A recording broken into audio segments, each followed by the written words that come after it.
benn programme bu bees boo xam ni FMI signé na ko ak Sénégal. kon programme bi boo seetee ba ci biir sax ñun xanaa yokkute rek la rek mais nekkul loo xam ni c'est indispensable maanaam nekkul loo xam ni day tere Sénégal dox mais dañ ko ciy yokk rek dañ ko ciy yokk pour mën a accélérer yenn yi pour ñu mën a satisfaire Sénégalais yi balaa 5 ans yi di mat. d'accord alors yaa Moussa dañuy enchaîner ak moom ak OFNAC parce que maa ngi doon bàyyi grand Abbas muy développé xaw ma ci diggante bi ba xam fi ma ko dogee jot na kii soit dañuy continuer ak moom mu rebondir foofu wala ñu le temps que ñu bàyyi invité bi mu Abbas daaneel invité bi soufflé après ñu doog non man fi may daanelee waaw allez-y parce que continuer wuñu woon membre OFNAC yi nga xamante ne ñoo exactement composé yaa ngi liste bi bureau bi parce que 12 personnes lañ donc ñu ngi yemoon ci président bi muy Moustapha Ka ak le vice-président di Birahim Seck Forum Civil. waaw mais moom ci li mu nekkoon la bëggoon embrayer le pas parce que je pense que keroog ajjuma Sénégal lenn dong la waroon retenir ci passage yu Ousmane Sonko le fait que Embalo génn Sénégal. mais Abbas bul anticiper nag. waaw non xaaral parce que kii dafa embrayer foofu mais man dama ko bëgg a accélérer. xam nga crise diplomatique. mënutoon a gën a rëy. Sénégal di xeex ay coup d'état nekk au moins un pays leader macha allah je touche du bois yàlla musal ñu si ba pare ngay jëli ji nit boo xamante ni dafa orchestré coup d'état de toutes pièces yow foo gisee nit ku ñu coup d'état nga toog di naan sa café nga toog di woote ay journaliste nga toog di def ay yëfu caaxaan di ndaw rabbin di fecc sa bulunju ba mu neex la nga ne léegi Sénégal daf lay héberger pourquoi compte tenu de nos relations diplomatiques ak Guinée-Bissau nga ne kooku da nga koy héberger Sénégal pour créer encore beneen problème waru fi woon sax yendu moom dafa waroon sax wàcc na xooloon fu mu dem ñu yóbbu ko fa waaw moo gën ci ñun nañu jàmmal ñun soxlaw ñu seytaane suñu biir ngay président xam nga benn affaire dafa am gis nga dans la vie il faut être courageux Sonko a le courage de ses propos du nit buy waxantu ci ay salon une certaine opposition a dénoncé seen affaire la lan lañ koy dénoncer yow ñàkkuloo fa lan ngay dénoncer lan laa la waxoon dañuy daw débat bi ba pare ñu dem toog yi ci ay plateau de télévision présence du ministre des affaires étrangères ñu bàyyi ko kaddu gi moo yor suñu kaddu gi su ma doon ministre des affaires étrangères du ma leen tontu non mais Abbas nangul ma nag mënoon nañu woon bàyyi loolu ministre des affaires étrangères nag réglé ko nag comme moom mooy rek kaddu diplomatie bi mu réglé la tontu wala leeral yi jëm ci kaawu Embalo mi nga xamante ni débarqué na Sénégal te war fi débarqué waaw mais premier ministre dañ ko ci poser la question devant la représentation parlementaire bu leen tontuwul ñu ne tontuwul il a fait la question ci délai bi du it loo xam ne maintenant nag moom jour boobu moo nekkoon le débat li yoon wax indi na ci leeral une fois tous les 3 mois mun na nekk au début kooku moom mais yow tamit qui est plus crédible ministre premier ministre moo gën a crédible le ministre des affaires étrangères en la matière wala da ngeen fàttee loolu le premier ministre institutionnellement mun na ci addu na ci te nim ci addoo ñun ñëpp dañ ko waroon na cotiser jox ko ku nekk fukki dërëm mu def ci poche ñu yokk ko 100 francs non fukki dërëm rek dina am au moins lu mu jëndee café. Abbas nit ñi yoruñu nag ah. waaye ma cotiser fukki dërëm yàlla yor na. allez-y. mais non man je veux dire yaa Moussa gis nga dafa am ñun ak Guinée-Bissau benn lañu. boo ñëwee Ziguinchor wala nga dem Sédhiou dans une certaine partie nit dafay xëyee jënd Ziguinchor wala Sédhiou dem ndekki jee Guinée-Bissau ñëw añeewaat Dakar añeewaat Sédhiou wala Ziguinchor ñoom dañuy jógee Guinée-Bissau ñëw ndugg si Ziguinchor delluwaat loolu dañ ko war a yàq parce que lan dañu jël nit koo xamante ni yow da nga toroxal askan bi reporter élection législative ñu ni déeta waay nga dissoudre assemblée nit ñi ñëw di négocier ak yow pour que nga bàyyi sa yu bon yooyu ngay def tey le peuple t'a vomi nga orchestrer un coup d'état boo xamante ni tous les généraux qui sont au pouvoir yow yaa leen nommé da ngeen fàccee loolu ci toog mii ak le chef d'état-major des armées ba ci gouvernement ba ci gouvernement bi ñoom ñëpp ñi fa nekk y a qu'une seule dame dafa démissionné moom moo décliné elle a démissionné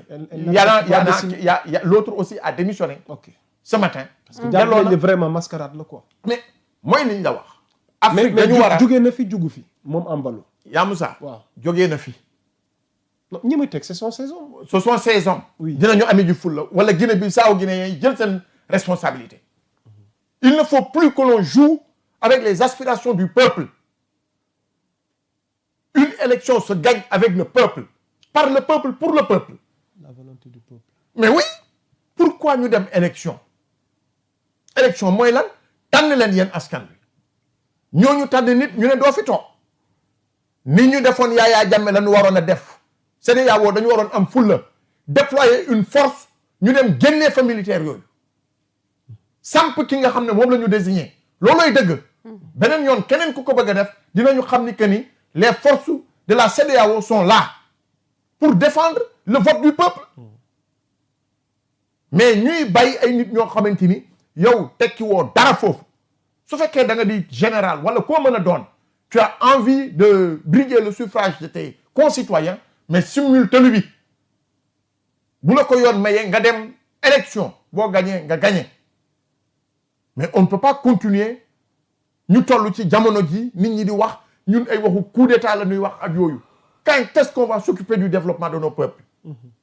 quand est-ce Et on a vu la réaction du président rwandais Paul Kagame. lan la wax dafa mel ni dafa pointe du doigt les chefs d'État africains yi. mais il a parfaitement raison. war nañu dépasser quand même stade bi ñu nekk ne serait-ce que pour que ñu respecter l'Afrique sur l'échiquier international. Mais au-delà de Paul Kagame le mandataire de la CEDEAO c'est ce qu'il a dit xam nga yaa Moussa je pense que aujourd'hui li ma la doon wax rek ci Sénégal on est à la croisée des chemins ñun bokk na ci lu ñuy jaay bitim réew notre stabilité politique bokk na ci lu ñuy ndamoo mooy dal gi fi am fu nit jógee nga am fi au moins un cadre d'épanouissement loolu kenn waru ko compromettre ndokk yàlla nag ba na mu demee ndokk mu teel koo xam ni ki n'est pas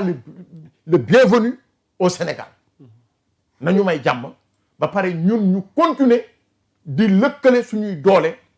ak waa Bissau guinéen yi parce que xam nañu ni que ni c'est un seul peuple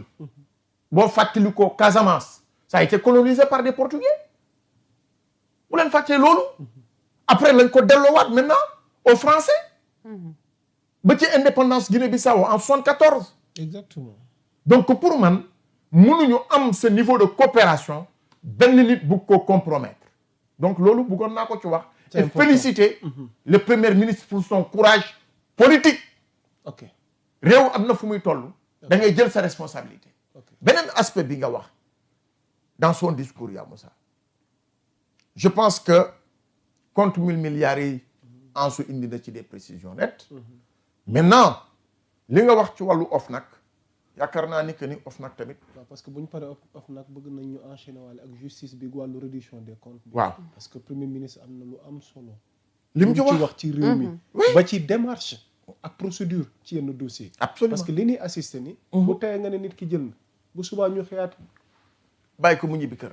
ay ca ci OFNAC ñu. kon OFNAC waaw yaakaar naa ni que ni ñi ko composé. boo leen liiree c'est des hommes de valeur. yoo xam ni. def nañu preuve ci seen wàllu liggéey ñi ko composé la ma la wax c'est en majorité des magistrats et c'est en majorité des membres de la société civile donc appel à candidature moo leen fa teg mais fi ma doon embrayer mooy nañu jël seen responsabilité yaa Moussa les institutions kenn tegu leen pour ñu toog foofu ci yaama neex diplomatie institutionnelle lañu war a bàyyi non c'est que c'est-à-dire di layami di lamsal ci on te donne un dossier il faut l'exécuter jusqu'au bout moi je suis un jusqu'au boutisme mais ñun dañuy wax ba suñu pudi di wow pour lan dañ la ñuy fay les membres de l'OFNAC dañ la ñuy fay ci contribuable sénégalais pour lan ñu xeex guerre. Ce qui rend nos peuples pauvres, c'est la corruption. réew yu ko xeex yépp ñu ngi dem kanam réew yu mu tardeel yépp corruption la foo war a fay état 5000 nga ne fay naa ko 2500 wala 1000 francs yeneen yi fan la dem ci poche benn nit la dem loolu waruñu ko bay la ñuy gis ci policiers yi tous les jours ñu ngi ciy teg suñu bët la ñuy gis douane tous les jours ñu ngi ciy teg suñu bët la ñuy gis gendarmerie tous les jours ñu ngi ciy teg suñu bët yooyu moo fi war a jeex que le contribuable sénégalais man buñ ma taxé junni kenn warut a woote di ne Abbas non sama sëriñ non baal ko jéggal ko dama ko war a fay loolu dellu si waat ci luy doxal réew mi kon pour man OFNAC ak si nañu ci cappaandaw ga parce que lañ leen sasoon ak ñañ fa tegoon amoon na loo xamante ni woon rafetu toon ñu liggéey si en sous-marin ba am ci résultat mooy ñu tabaat OFNAC bu bees jël li nga xam ne ñoo ko war a composer appel à candidature ministère de la justice tranché transmettre le dossier président jël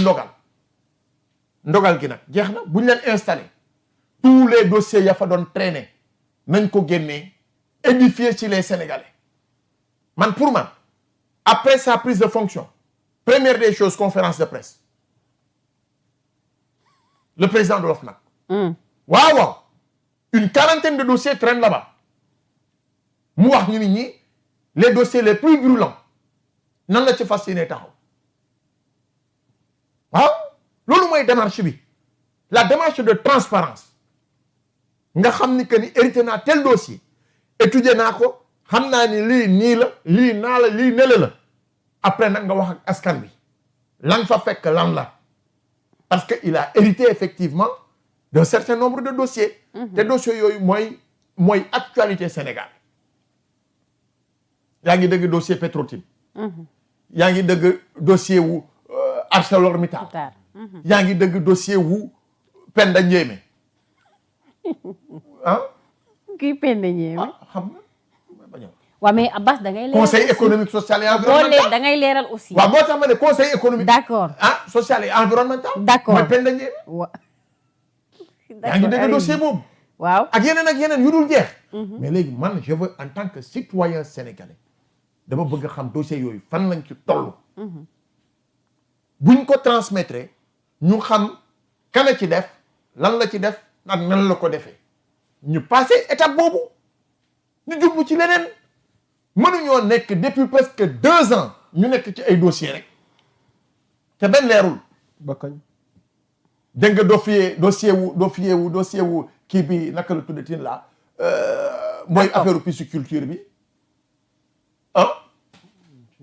mooy mais te kii suñu grand bi nekkoon fa la agence nationale aquaculture ak yooyu yëpp tout donc pour man daal yaa Moussa c'est important OFNAC am na liggéey gu rëy nañu jublu ci liggéey bi alors Abbas waaw ñu continuer ñu nit ñi xam les membres de l'OFNAC ñu mën a bàyyi terminal foofu après ñu ñëw ci kilifa gi mu mën a rebondir foofu alors ginnaaw